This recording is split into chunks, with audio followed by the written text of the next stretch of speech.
Welcome to this week's episode of Church Unscripted. We're glad you're here with us. If you have not subscribed, please hit the subscription button below. If you're on another podcasting platform other than YouTube, there's a way to subscribe on that one as well. Hit the notification bell if you're on YouTube. You can get notified through any podcasting platform for the next episode. And we've been continuing this series called Tame Your Tongue. I got Pastor Eric and Pastor David with me here.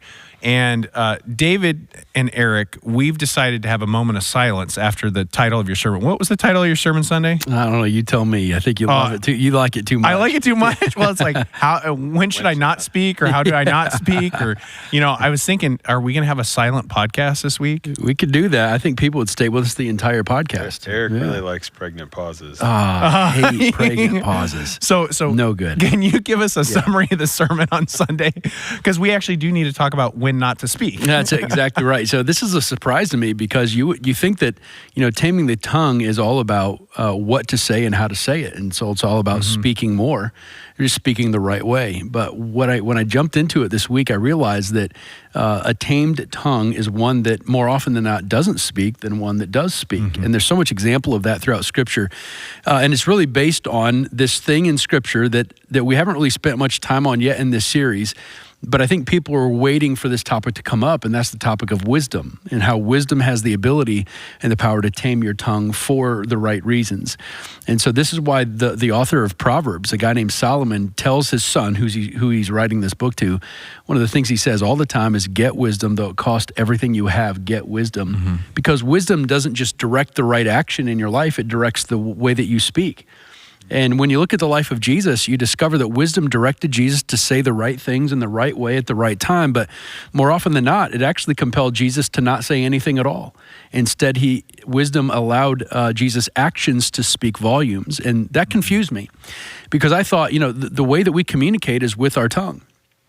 But wisdom tells us that sometimes the best things that are communicated with no words at all. And this is illustrated several different times. One of them more profoundly in John chapter 8, where when an entire group of people question Jesus as a way of trapping him, Jesus does not say a word. All he does is bends down and starts to inscribe in the dirt at his feet. And what he was doing there spoke volumes. And if Jesus had actually spoken verbally, it would have diminished what his action was trying to communicate. And so it was just interesting learning how wisdom doesn't just compel you what to say and how to say it, but sometimes not to say anything at all.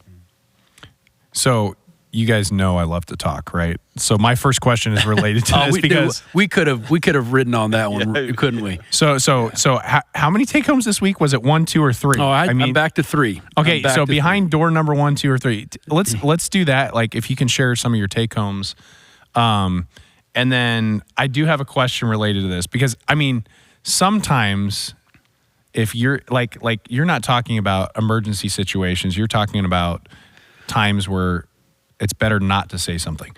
Like when you're a kid and you have the phrase, it's better to say nothing than to say something that you shouldn't, or whatever, whatever those phrases are. If you're not going to say anything good, just say nothing at all. Yes, exactly. Like Yeah, exactly. I remember all those phrases. Right. So what were your take homes? Yeah, so the take homes were all focused on how we get wisdom, because we believe that wisdom is the most powerful tool in taming our tongue to be like Jesus. So the first one was wisdom is your inheritance, so make a practice of asking for it. And that's based on James 1:5, where the author says, if any of you lacks wisdom, which even at this point in my life at 41, I'm still going to acknowledge I need more wisdom. It says, you should ask God, who gives to all generously without finding fault or criticizing you, and it will be given to him. And that feels like just an open door, a green light for me to say, if I have need for wisdom, I need to ask for it, and I'm going to be getting it. And so I need to make a practice of asking for it, because it's my inheritance. Another thing I said is wisdom gives you space to pause. So make a practice of praying before proclaiming. We feel like we need to rush into a situation and say things. And if anyone's like me, that often gets me in more trouble than it does benefit anybody. And so wisdom says, before you rush into it, guns blazing with all the right words, just stop for a moment and pray, so that when you do speak, wisdom has already guided what you're about to say. And I think that's helpful to us. The third thing I said is we are shaped by the company that we keep.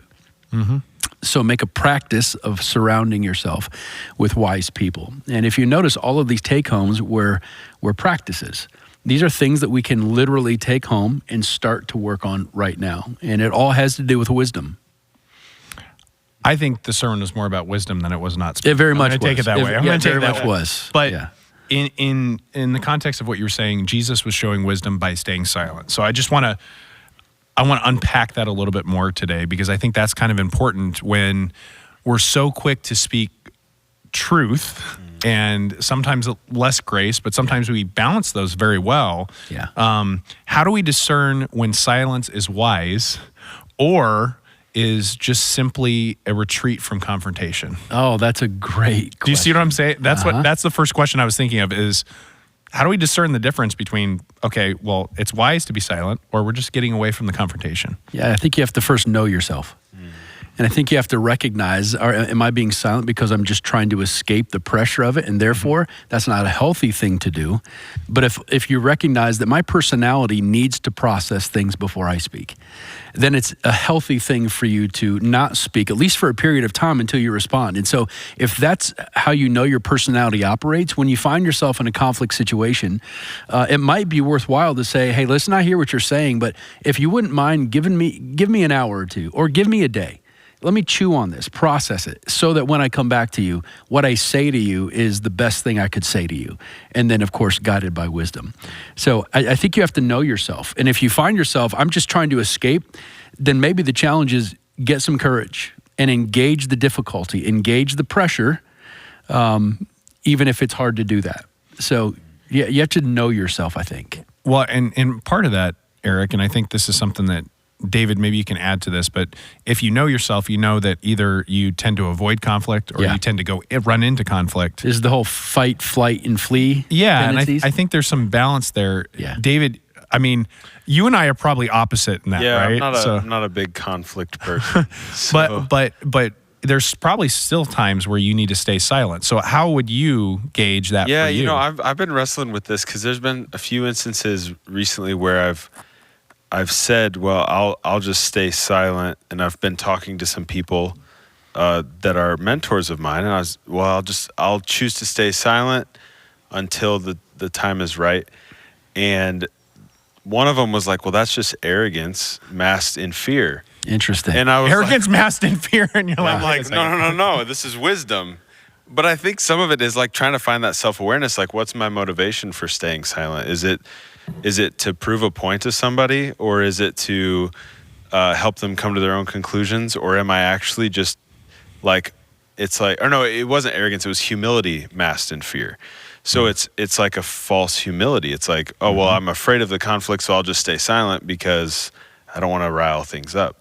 When I know deep down, I'm like, I should say something. Yeah. So I think it is. I mean, it's hard to tell people how to know how to understand themselves. But I think at a core level, we all kind of know our natural tendencies in those situations. So I think it's interesting because people tend to focus on the negative in our culture. Yeah. And then even within that, the people that get the bad rap are the people that actually say something, or they say something offensive. And I think those are the people that you were speaking to Sunday that should have been, okay, I'm not going to speak up about this. I'm going to hold my tongue because it's important to hold my tongue in that situation. And those tend to be the most people, if you know yourself, you know who you are, and that's why you should be doing that. Yeah, it's interesting. I think people, if they're not careful, will associate conflict avoidance or associate being quiet with being conflict avoidant. Yes. And those who just are quick to speak to say, no, I'm not afraid of conflict. Yeah. But what's interesting when you look at Jesus' life, he's never conflict avoidant. Right. But the way he deals with conflict, he doesn't run from it. He's not scared of it. Yep. He engages with it, but not in the way that most people engage with conflict. Yeah. He engages it sometimes with quietness, sometimes with silence, sometimes with a very carefully crafted word that's not a whole litany. It's just one short sentence, and it blows the entire situation up. Yeah. And so even though my personality, like yours, might lend itself to conflict avoidance, the goal for me is not to say, I love conflict, let's go. Right. The goal for me to say is, based on the personality God gave me, how can I become confident in my tendency to be conflict avoidant so that wisdom can guide my actions when I step into it. And that seems to be the pattern that Jesus shows us. Absolutely. And it's not always, for example, if you're conflict avoidant, it doesn't mean that you don't speak up. Yeah. And it also doesn't mean that you don't stay silent. That's right. It really is determined on the Holy Spirit in those situations. So you just mentioned Jesus and the Pharisees and the conflict there. So how do we handle situations where speaking out might have legal or social repercussions? And when I say speaking out, I mean speaking the truth in love. How do we handle that? Yeah, that feels really hard to me because we were just in an interview recently, and I think it's okay that I say this. Yeah, because I asked a question, and later on, you're like, dude, you're not allowed to ask that question legally. Like, HR does not allow you to ask those kind of questions. And I'm thinking, what? So now there's like a nervousness of like, is anything you say allowed, in any situation? Or do you have to be really cautious of whatever you say? And everything today is recorded. Everything is recorded, especially if you're on social media. And it's not necessarily just a legal thing that you could get into. It's more of like an impression. It's what kind of impression are you giving off based upon the things that you say or even don't say? But I think that's what you're saying is an unfair pressure on anybody. Yeah. But it's even worse if you're a Christian trying to be a godly example, because the one moment that you slip or something happens or someone sees you angry in public or something like that. Yeah. All of a sudden, people can completely write off your testimony. And I think that is a real trouble. Yeah. But the reason I say it that way is there's always going to be social repercussions, right? That's why I asked the question. But some of them I think can be involved. For example, this is a well-known example. Thankfully, it's not in our lifetime. It is for some people who might be listening. But one of the greatest criticisms of the church during World War II in Europe is that when Nazism was growing and the Jewish concentration camps were happening and 6 million Jews were killed, the question is, what was the church doing? They were still meeting on Sunday mornings. They were still holding communion. They were still doing everything. But what did the church do to stop the Holocaust? And a lot of people said, well, the church said nothing. And so the church did nothing. And they had the Christian flag on one side of the stage and the Nazi flag on the other side of the stage. And they said, we're still following God. And we look back at the church and say, why didn't you say a word about the atrocity that you saw happening all around you? And so sometimes I'm like, man, there are times where you have to speak through a loudspeaker and speak confidently. And other times, I don't know what's going on right now in our world that the church is staying silent on that should speak, and things that the church is speaking on that should stay silent on. On our last podcast, I brought up a political question. Yeah. And what I thought was interesting is your response was you need to vote based on policy. Yeah. Because one, you can't confirm the character. You don't know the people well. And you can't confirm anything else about them. I forget the other category you had. But I think about it in terms of what is happening in our society that is against God. I would tell you, most people that are, I'm going to use quotation marks, are against God in terms of their viewpoint or their values, tend to be confused or misunderstand things. There was something I just read yesterday that applies to what you're talking about World War II.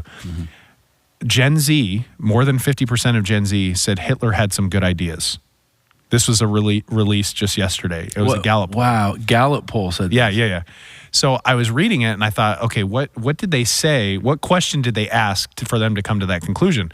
Well, it was a little bit misguided in the sense that it quoted him and different things. It didn't quote him saying, the Aryan race is, whatever. It's like it was quoting him in ways because he used scripture at times. He manipulated things to make it sound like he was on the church's side. So that's the only reason I even bring it up. And so we can easily be deceived into thinking things or thinking something that's completely wrong is right, just because we're afraid of social or legal repercussions or whatever. We go with the flow. I hate that term. Ooh. Yeah. Go with the flow. But you look in our society and people would say, if you say no to something, you're intolerant, right? Isn't that what our society says? So what would you guys say? Jesus here is clearly calling out the religious, but what would you guys say if all of a sudden pastors, if we were against X, Y, and Z, I'm not going to use one specific thing because it would be any number of things, we get thrown in jail if we preach about it. What would we do? Would you get thrown in jail? I'm just thinking about it. That's what you're talking about here. Yeah. So if the thing that pastors in general, or the church in general, not just pastors, but the church in general became opposed to and spoke against, and that landed them in the church, is something that is clearly a biblical issue, where the integrity of Scripture and the integrity of our faith is on the line, then I would raise my hand and join them and say, fine, throw me in prison if it's going to require me to compromise my faith and the integrity of Scripture. But I mean, this is also Paul and Silas in so many different cases in the book of Acts, where when they had preached in prison. They preached in prison. They sang hymns in prison. Before they were thrown into prison, they gave a defense of the gospel. What they didn't say is, you Romans are terrible people, and you're hurtful to us. We hate your guts. He's never said anything like that. All he did was stand on the gospel. So I think if the church is going to get in trouble with something, the church ought to get in trouble by standing on the principles and the character and nature and integrity of the gospel and nothing else. That's it. I don't want, if I'm going to go to prison, I don't want to go to prison because I broke some obvious law. I don't want to go to prison because I murdered somebody. The only reason I want to go to prison is if my faith becomes now illegal. And I think that's the nature of Scripture. And at that point, it's what I say about my faith that will land me in trouble. Not what I say about a political opponent or anything like that, or a person. Yeah. Well, and I would say in the United States, there's not really much. There's things that you can say that you have legal repercussions. But if I say Jesus Christ died on the cross for my sins, he was raised on the third day, no one's put me in jail, right? Absolutely. I mean, at this point in our lives, right. Who knows? Who knows in the future? Yeah. So you talked about a lot about wisdom, and I think what we just talked about is actually more about wisdom, like the wisdom when to speak up, what to say. As far as social repercussions, we all can think of a time where we shared with a family member the gospel and they rejected it, I would say, and then it's like, okay, there's some social repercussions from that. So if wisdom is rooted in seeing things from God's perspective, is what I heard kind of the overarching theme of Sunday.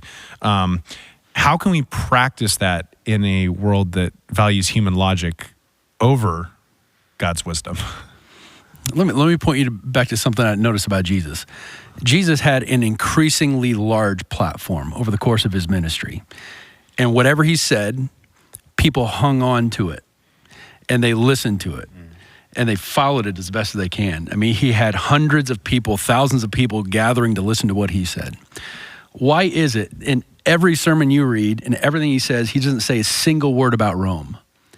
Why does he say nothing about Herod, nothing about the Pharaoh, nothing about the emperor, whoever it is? He could have undercut the Roman Empire if he wanted to, but he didn't. And I think the perspective that God had, that he saw, was that once the church was launched in the book of Acts, the way that it was going to spread through the known world in that time was on what's called the Roman roads. And so the gospel moved quicker because of the roads, the literal roads that Rome built. And all of these massive cities that Rome built. And so the gospel and the church was built on the structure that Rome created. So I'm not suggesting that Jesus was a friend of Rome. I'm not suggesting that he's like, yeah, go Rome, and he's adding Rome, colors on his jacket. It's more like he sees how the Lord will use such a thing as the Roman Empire, as evil as they were, to move the gospel and build the church.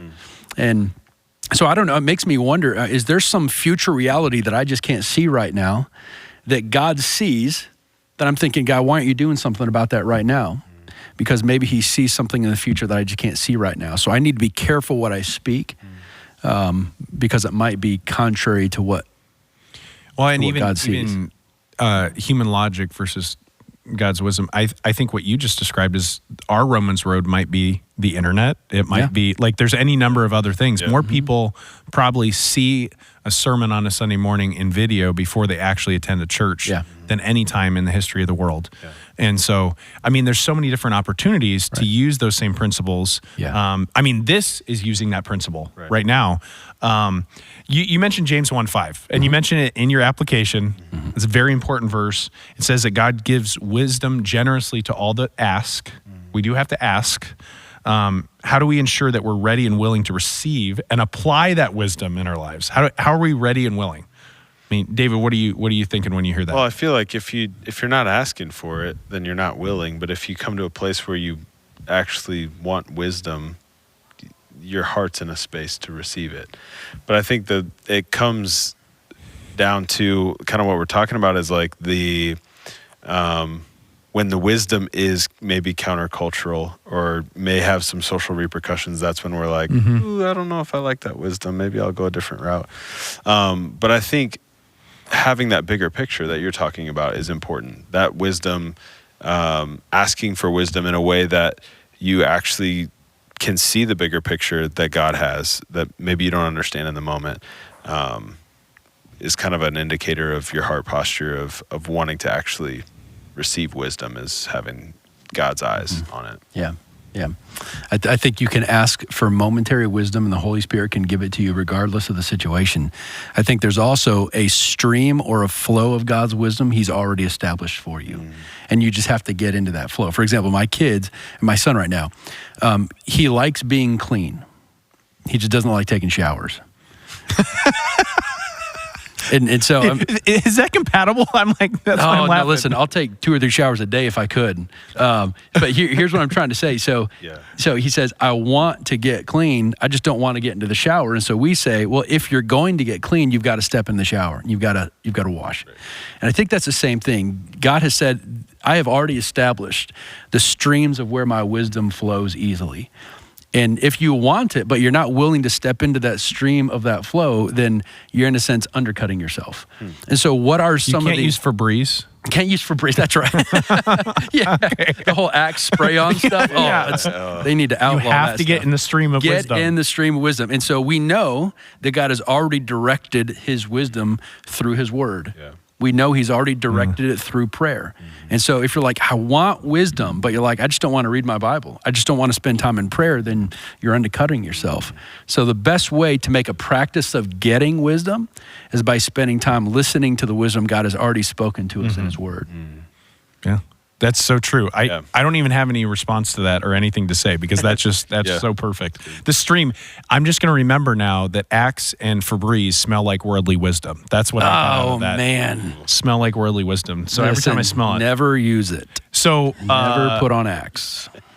You shared some situations where Jesus demonstrated wisdom by silence. Yeah. And He also acted, but it was in silence. This is a little bit complicated because you may not see this question coming, but how do modern Christians embody this in digital communication where silence is often interpreted differently? Silence in digital communication, you've heard of the term ghosting, right? Well, if someone has something aggressive to say, have you ever misinterpreted a text that your spouse sent or someone else sent? Yeah, I don't know if I've ever done that. Okay. Never happened? Yeah.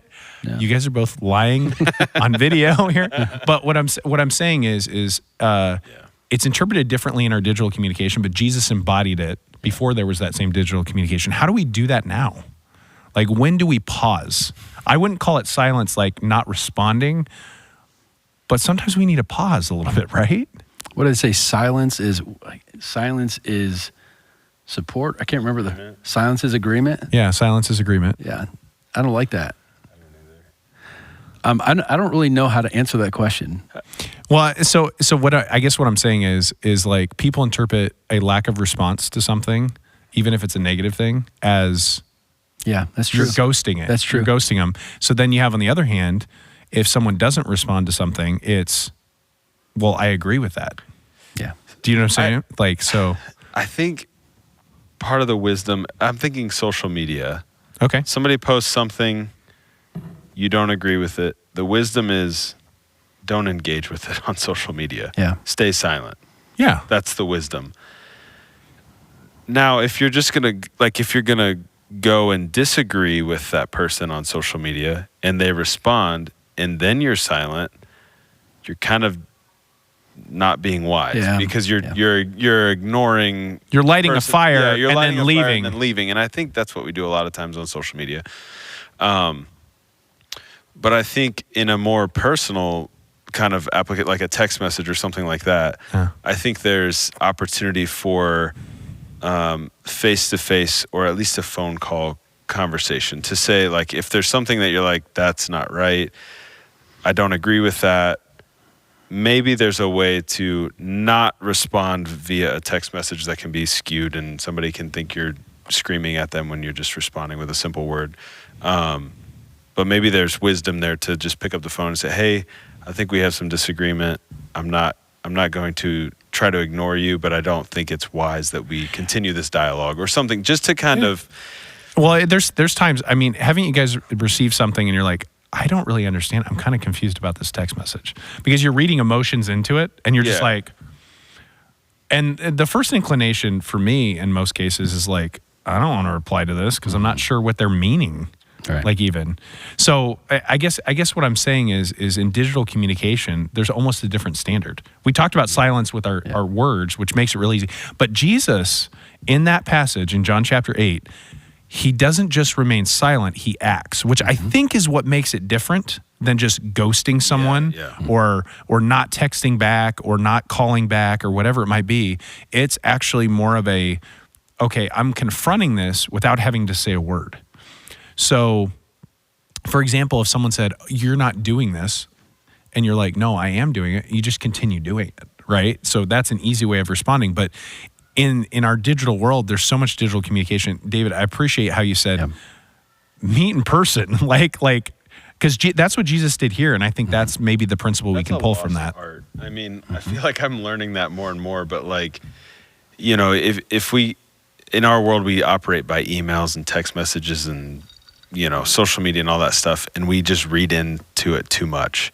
And a lot of disagreement or hostility can be resolved just in like seeing someone's face when you start talking about it, because you're like, oh no, you're saying this because you care, not because you're a jerk or because you want to tear me down or whatever. Like, it's just all that perception, I think, is really important. Someone could be having a bad day and your text is completely neutral, and then all of a sudden you're like, oh, that's not at all what I meant. Do you guys remember, this is a few years ago, and it's a trigger experience for so much of our country, but the killing of George Floyd. Remember this? Yeah.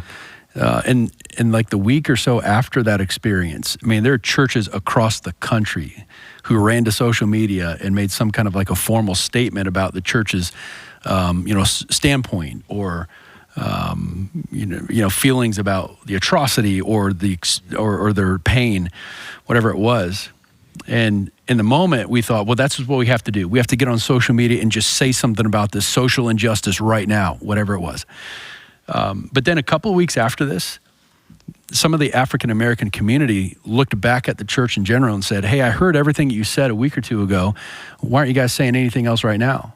In fact, what are you guys even doing about any kind of social injustice? And so it's almost like when you ran to social media and said something really, really fast, but you didn't have any follow through on this longer term, what you said is actually more derogatory than if you didn't say anything at all. Yeah. It was more harmful than if you just said nothing at all. And so what I learned in that experience is, because at that time I had a couple of people on staff who were African American, and one of them said, don't say anything online. And I thought, really? That's going to make Brookside look like we don't even care. He's like, don't say anything except call the people that you have a relationship with who are African American and ask them the question, how you doing?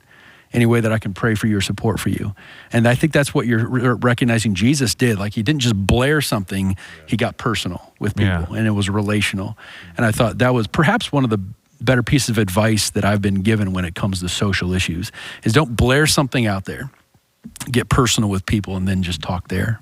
Yeah, and that's somewhat of a softer response than what people expect. I mean, that's it in the way we think of silence, though, is like a switch. Like silence, it's either we're not silent or we're silent.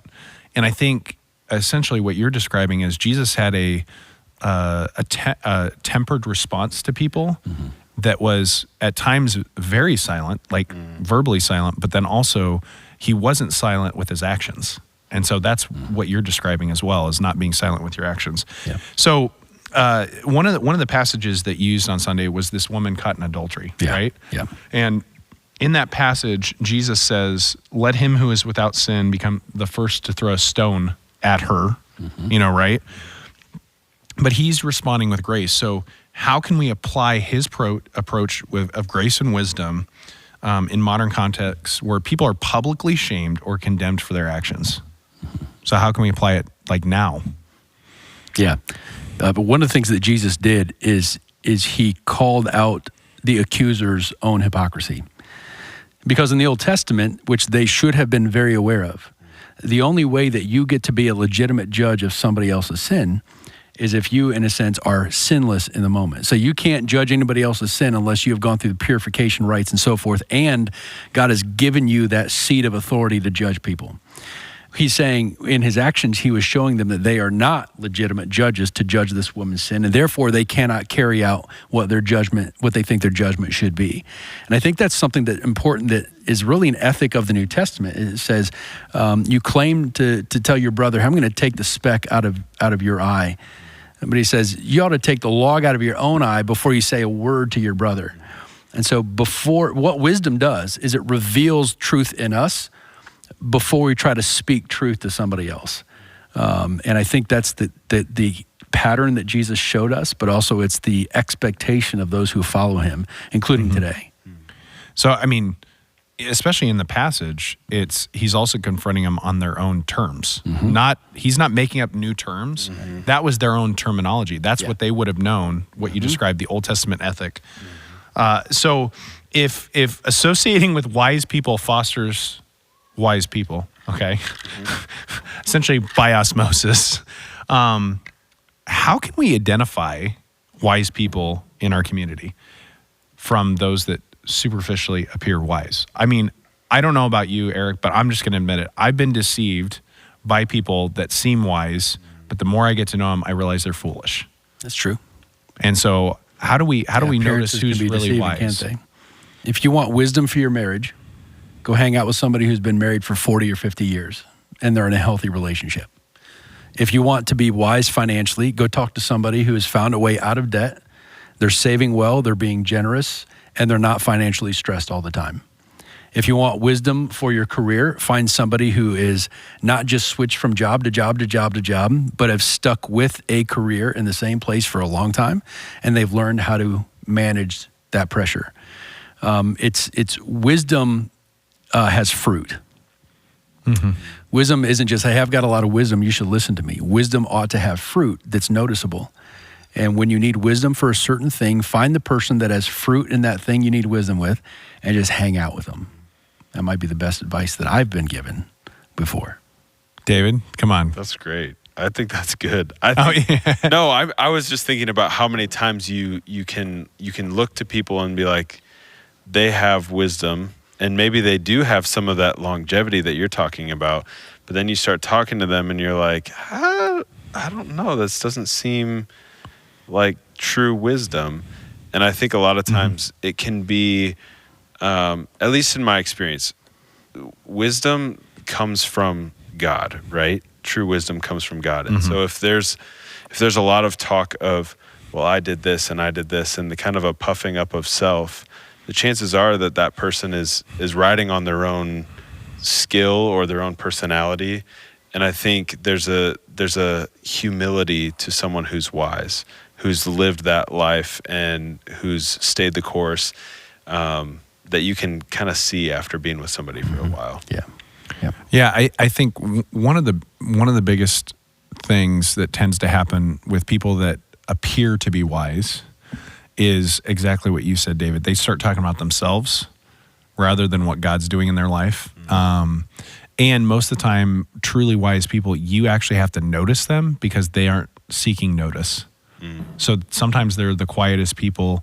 They may be extroverted, but they're the quietest about what they are doing. You know, I think of people in our church, and I could make a list of people that I'm like, these people are wise, but none of them would ever tell you they're wise. In fact, they might be the people that are like, I don't know a lot about the Bible. And I'm like, yeah, you do. Or like, you've lived a full life and I want to follow in your footsteps in this area. So I know some people, maybe me sometimes, speak impulsively, okay? And so how do we, what are some practical steps that we can take when we realize we've spoken impulsively, and how can we seek to restore any harm caused by our words? I did that the other night. I was at a concert and I met somebody who I know from our kids' school, and I had just eaten at his restaurant before I saw him. And he asked, well, hey, how was it? I said, oh, the meal was great. The only problem is you don't have the kind of drink that I like. And so I wish your restaurant would get the drink that I like, you know? And you were trying to joke, weren't you? I was joking. I was being very sarcastic, you know? I mean, it's his restaurant and do whatever drinks he wants. And I think he took it seriously, and he's like, well, you know what? I'll think about that, and I'll see if we can get your drinks. And later on, I thought, I don't think he saw it as a joke that it was. I think I came off like really, really offensive. And so I've got to watch my sarcasm. And so I texted him the next day and I said, hey, listen, hopefully it wasn't a big deal. I just want to apologize for any kind of over sarcasm that I gave you. I think your restaurant's great and your waiting staff were amazing and so forth. And you're doing a great job. And I don't know. He said, oh, don't worry about it. I wasn't offended in any way. I knew it was a joke. And I'm like, okay, good. So I think when you recognize that you've said something impulsively or offensively, the best thing to do, Jesus tells us to do this, is just very, very quickly, before you do anything else, go and reconcile with the person. And it might not be a big thing at all. It might be something simple, but you don't want a tiny little thorn to fester and ruin relationship. Yeah, because then you're thinking the whole time, like, I don't know if he likes me anymore because I said this thing. Yeah. Like or man, Eric's a jerk. Why is he criticizing my restaurant? Yeah, just own it. Yeah, I think just own it. Yeah, I think that's great. Well, and one of the things that you're describing also is sometimes it's more something that we realize because the Holy Spirit's convicting us. Yeah. I don't know how many times I've apologized to someone and they're like, "Wait, you said what?" Like they don't even remember the interaction, and I'm like, "Yeah." I don't know if that's a good or a bad thing. Like, is the world so negative that I said something negative and they didn't even notice? Like, what's going on here? But one of the things that I've had to realize is like I have a large voice, like just in like a booming voice, the presence of it. And I never understood it. I always thought my dad was always yelling at me, but it just comes like he has a similar voice to me, so it's just a commanding voice. But I've had to learn that even with people that I interact with, like, hey, I'm not sure if it came across like overly strong. I was like, I'm passionate about this and I care deeply. If I hurt you, I'm so sorry. I don't want this to be a thing. And so just like being able to just recognize even how maybe you say things, like your sarcasm, it's like, oh, I am sarcastic and maybe he did think I was serious. Like for me, it's like when I get passionate, I intensify. And then sometimes I can say things in a way that's like, oh, he's mad at me. No, I'm not mad. I was just passionate about it. Yeah. So just understanding yourself even in that is like helpful to be able to reconcile those things quick. And all of us have some sort of weakness with that, right? We say something impulsive, and sometimes there seems to be two different types of people. There's tends to be the volcano, which is the person that's waiting to erupt, right? They've had 5 things happen bad that day, and then all of a sudden that evening, I'll just say they go to a restaurant and they say something to the waiter, right? Yep. Or there's the other situation where it's that person's always exploding. So they're kind of like boiling water. They're just always boiling. And so I think really we need to know where we're at and be aware of it so that we can be Christ-like in how we respond to other people. Yeah. And if we are, some of that says, okay, what is going on in my life that would allow me to respond the best way in that situation? So I think we can kind of wrap up some things, but there's one of the things that you've mentioned before in the podcast. We've talked about breath prayers. And so how do we cultivate that practice of breath prayers for wisdom, especially in high pressure situations, whether it be work, whether it be with kids? I had to say some breath prayers this weekend because of my kids. I really don't like getting punched between the legs in public, but that happened twice. And it was like, okay, all right. Because my 5-year-old is just the right height. Pow, right? And I'm thinking to myself, it doesn't help him, okay, in the situation for me to respond with anything but calmness. Like if I show anger or frustration, it's not going to do anything. It may actually be what he wants to get a rise out of me. So I'm like, I'm not going to give that to him. So what are some ways we can use breath prayers in maybe complicated situations? I gave you that example, but there's plenty of other examples. That's not really a high pressure situation. It's just frustrating. Breath prayers are so easy and they're so encouraging because it literally is a prayer that takes you as long to pray as it takes you to breathe a breath of air. And it's so simple. It could be, in your context, Jesus, help me not to get angry right now. That's it. Yeah. That's it. Before you get up on stage to worship, as you're walking onto the stage, Jesus, help me to be passionate today, or whatever it is. Yeah. And I think it's whatever the need is. I mean, the Bible's clear. I love this verse. It says, pray in the Spirit on all occasions. This is Paul speaking. On all occasions, with many prayers and all kinds of prayers. And I thought, whoa. So pretty much that's a green light invitation to pray about anything at all times and any way you want to. Mm-hmm. And so breath prayer is one of the simplest forms of prayer. Jesus, be with me here. Give me wisdom in this conversation. Give me patience in talking to my kids. It's very simple. David, how have you used it? Yeah, well, I think one of the things to recognize is like when we get angry or worked up or frustrated, you notice our heart rate gets faster and our breathing gets shorter. And so the breath prayers for me is like, okay, like big inhale, big exhale. Some of that's like, like therapy, just focus on breathing. But what it does is it's a focus on breathing, but it allows you to recenter your mind on Christ so that you can respond right. And so for me, it's the reminder of like, okay, I'm frustrated, my heart's racing, my breathing's getting shorter because I'm getting worked up, and it's that conscious decision to like even the prayer could be the breath, like just to be able to just stop and just be like, just to like really remind myself of the perspective of Christ in this situation. Yep. I've found that really helpful. Right. Don't do it perfectly, I'll tell you that, but it's I mentioned like a parenting situation, so maybe there's a different way of putting it. So how do we offer correction or rebuke in a way that aligns with the wisdom and grace that Jesus showed, particularly in relationships where we hold authority? So parenting's a good one. Yeah. An easy one. There's authority in the workplace. You could have an employee that you're in sales and all of a sudden they blow up a sales deal that costs you a ton of money or your company a ton of money. How do you respond to something like that in a way that Jesus did? Yeah. But it does not mean that you compromise. Jesus never compromised. But what he did is he spoke with grace to people in conflict situations. And when he spoke with grace, he still spoke truth. So he didn't compromise truth. He didn't water it down. He gave the truth as it is, as hurtful as it might have been to those who have heard it, but he gave it with such grace that it could actually be received. In conflict situations, I think one of the critical things that the staff here at Brookside have learned over the last few years is that it's always best to start by asking questions for the sake of clarity, getting understanding, grabbing all the knowledge that there is, before you make any kind of assumptions or you respond in any way. And so that ought to be a practice of saying, hey, I see that you did this. Help me understand why you did this so that I can respond the right way. And I think that's a practice that Jesus lays out for us and encourages us to do so that the relationship stays intact, so I don't communicate a conclusion to you in anger or frustration that is not accurate to what you perhaps have done. Yeah, that makes a lot of sense. Good. David, do you have anything to add to that? Okay. Yeah, well, I think that's a good spot to end this episode of Church Unscripted. We're thankful that you guys are watching with us.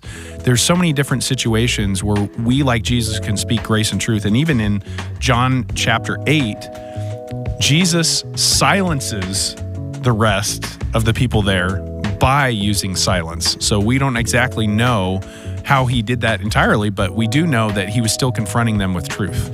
And so I think it's very important that we as Christians both speak in grace and truth, and we do it in love. So thank you for being with us. If you have not hit the notification bell, hit the notification bell for the episode that comes up next week, and we will see you next week.